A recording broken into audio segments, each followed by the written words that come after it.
नमस्कार। आज हम मुगल इतिहास के एक ऐसे पन्ने को पलट रहे हैं जो अक्सर थोड़ी धुंध में रहता है। एक तरफ बाबर साम्राज्य के संस्थापक, दूसरी तरफ अकबर महान, और बीच में नसीरुद्दीन मोहम्मद हुमायूं, जिनकी कहानी सिर्फ जीत की नहीं बल्कि हार, निर्वासन और फिर एक कमाल की वापसी की है। बिल्कुल।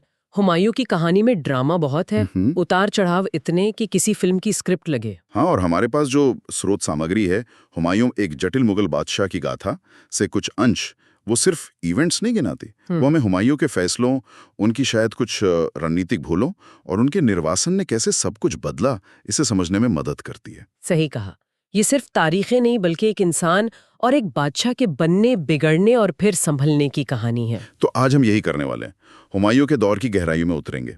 क्या मिला था उन्हें विरासत में, क्या फैसले भारी पड़े, और वो 15 साल की गुमनामी, उसने क्या बदला। चलिए शुरू करते हैं। ये वाकई एक दिलचस्प सफर होने वाला है। एक अधूरा काम। बिल्कुल सही। एक तरह से कहें तो जमीन जीती हुई थी, पर उस पर इमारत खड़ी करना और उसे मजबूत बनाना बाकी था। और हुमायूं का जो शासनकाल है वो भी बड़ा अनोखा है।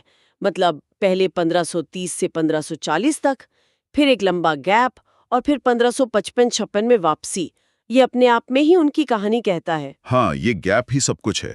अच्छा, थोड़ा उनके बैकग्राउंड पे चलें। 1508 में काबुल में जन्म हुआ। बाबर के सबसे बड़े बेटे थे। जी, माँ माहम बेगम और भाई थे कामरान, अस्करी, हिंदाल। बाबर उन्हें मानते बहुत थे, ऐसा कहा जाता है। तालीम भी अच्छी मिली होगी। हाँ बिल्कुल। फारसी, अरबी, तुर्की जबानें सीखीं, गणित, फलसफा, ज्योतिष, इन सब में भी रुचि थी। और सिर्फ किताबी नहीं, छोटी उम्र से ही एडमिनिस्ट्रेशन और जंग का अनुभव मिला। महज 12 साल की उम्र में बदख्शां के गवर्नर बन गए थे। बदख्शां तो काफी अहम सूबा था उस वक्त। बहुत अहम और सेंसिटिव भी। और फिर बाबर के साथ इंडिया की कैंपेन में भी हिस्सा लिया। पानीपत, खानवा, इन लड़ाइयों को करीब से देखा। तो प्रैक्टिकल ट्रेनिंग भी थी। हाँ थी तो, लेकिन आगे चलकर देखेंगे कि ये अनुभव हमेशा काम आया हो ऐसा जरूरी नहीं हुआ, खासकर कुछ बड़े फैसलों में। 26 दिसंबर 1530 बाबर की मौत, और सिर्फ 4 दिन बाद 30 दिसंबर को हुमायूं आगरा में तख्त पर। उम्र महज 23 साल। जी, और बाबर ने उन्हें अपना वारिस तो चुना ही था, एक वसीयत भी की थी। कहा था कि भाइयों से नरमी बरतना, उदार रहना। और हुमायूं ने ये बात मानी। हाँ मानी, और यहीं पर वो फैसला लिया जिसे इतिहासकार अक्सर उनकी सबसे बड़ी कह सकते हैं स्ट्रेटेजिक भूल मानते हैं। साम्राज्य का बंटवारा। वही, साम्राज्य को भाइयों में बांट दिया। ये तैमूरी ट्रेडिशन के हिसाब से था भी, और बाबर की इच्छा भी थी। कामरान को काबुल कंधार मिला, अस्करी को संभल, हिंदाल को मेवात, मतलब अलवर वाला इलाका। सुनने में तो ठीक लगता है। पिता की बात रखी, परिवार को साथ लेकर चलने की कोशिश। तो ये गलती कैसे हुई? गलती इसलिए कि उस वक्त की जरूरत अलग थी। मुगल सल्तनत हिंदुस्तान में नहीं थी। उसे चाहिए थी मजबूत सेंट्रल अथॉरिटी, एक ताकत। इस बंटवारे ने उल्टा किया, सेंटर को कमजोर कर दिया। कामरान, जिसे सबसे दूर का इलाका मिला, वो संतुष्ट नहीं हुआ। उसने और इलाके ले लिए। हाँ, पंजाब पर कब्जा कर लिया, हिसार फिरोजा तक पहुंच गया। ये तो दिल्ली के पास ही एक पैरेलल पावर सेंटर बनाने जैसा था। और बाकी भाई? बाकी भाई भी कहाँ पीछे रहे। हिंदाल ने आगरा में ही खुद को बादशाह बनाने की कोशिश कर डाली। अहम मौकों पर जरूरत पड़ने पर ये भाई हुमायूं के साथ खड़े होने के बजाय अक्सर उनके खिलाफ नजर आए। तो अंदर ही अंदर मुश्किलें बढ़ रही थीं। बहुत ज्यादा। और इसी अंदरूनी फूट ने बाहरी दुश्मनों को मौका दिया, खासकर एक शख्स को, शेर खां। शेर खां, जो बाद में शेर शाह सूरी बना, उस पर आएंगे। लेकिन उससे पहले हुमायूं ने गद्दी संभालने के बाद कुछ और लड़ाइयां भी लड़ी। हाँ लड़ी। 1531 में देवरा या दौराहा की लड़ाई हुई। इसमें महमूद लोदी के अफगानों को हराया। ये बाबर के बचे हुए दुश्मनों से निपटने की कोशिश थी। और फिर चुनार का किला 1532 में। जी, चुनार का किला। ये ईस्ट इंडिया के रास्ते पर बहुत स्ट्रेटेजिक पॉइंट था, और तब ये शेर खां के ही कब्जे में था। तो हुमायूं ने घेरा डाला। हाँ, घेरा डाला। करीब 4 महीने घेरा चला। आखिर में शेर खां ने मतलब ऊपरी तौर पर हार मान ली, वफादारी का यकीन दिलाया, अपने बेटे को भी मुगल खेमे में भेजा। तो हुमायूं ने घेरा उठा लिया। और शायद यहीं एक और चूक हुई। उन्होंने शेर खां की असल ताकत, उसकी एम्बिशन को शायद ठीक से पढ़ा नहीं। चुनार उसके पास ही रहा, और वो किला बाद में मुसीबत बना। बिल्कुल, बहुत बड़ी मुसीबत। इसके बाद हुमायूं का ध्यान गया गुजरात की तरफ। हाँ वहां बहादुर शाह ताकतवर हो रहा था। हाँ, बहादुर शाह, उसने मालवा वगैरह वो जीत लिया था, चित्तौड़ को भी चुनौती दे रहा था। सही। तो हुमायूं ने इसे खतरा समझा और 1534-35 में उसके खिलाफ कैंपेन किया, और ये कैंपेन मिलिट्री लिहाज से कामयाब रहा।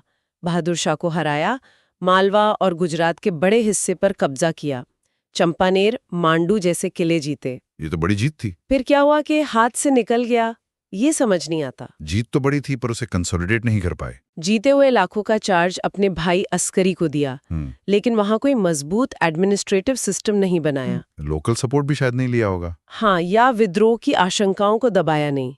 जैसे ही हुमायूं वापस लौटे, अस्करी हालात संभाल नहीं पाए। बहादुर शाह ने पुर्तगालियों की मदद ली और वापस कब्जा कर लिया। तो एक पैटर्न सा दिखता है, जीतना पर पकड़ बनाए रखने में मुश्किल। हाँ, कुछ हद तक। और इस सब के बीच वो चुनार वाला शेर खां, वो चुपचाप अपनी ताकत बढ़ा रहा था बिहार और बंगाल में। और अब हुमायूं को उससे टकराना ही था। बिल्कुल। शेर खां अब सिर्फ शेर खां नहीं था, वो शेरशाह बनने की राह पर था। वो सिर्फ लड़ाका नहीं, बहुत चालाक रणनीतिकार था। जब हुमायूं बंगाल की तरफ बढ़ा, गौड़ जीता, तो शेर शाह ने पीछे हटकर चुनार, बनारस, जौनपुर जैसे इलाके ले लिए। हुमायूं का वापसी का रास्ता ही काट दिया। ओहो, तो यहीं पर हुई वो फेमस लड़ाई चौसा की, जून 1539। हाँ, चौसा। ये हुमायूं के लिए एक भयानक हार थी। गलतियां कई हुई। पहले लोकेशन, गंगा और कर्मनाशा नदी के बीच नीची जमीन पर कैंप लगाया। मॉनसून का टाइम था। बिल्कुल, बाढ़ और दलदल का खतरा। दूसरी गलती, शेरशाह पर शायद ज्यादा भरोसा कर लिया। उसने बातचीत का नाटक करके वक्त निकाला। करीब 3 महीने सेनाएं आमने सामने रहीं। और फिर अचानक हमला। जी, 26 जून 1539 की सुबह 3 तरफ से हमला। मुगल सेना तैयार नहीं थी। भगदड़ मच गई, बुरी तरह हार हुई। और यहीं पर वो भिश्ती वाली कहानी है, निजाम सक्का की। हाँ, वही मशहूर किस्सा। कहते हैं हुमायूं को जान बचाने के लिए घोड़े समेत गंगा में कूदना पड़ा।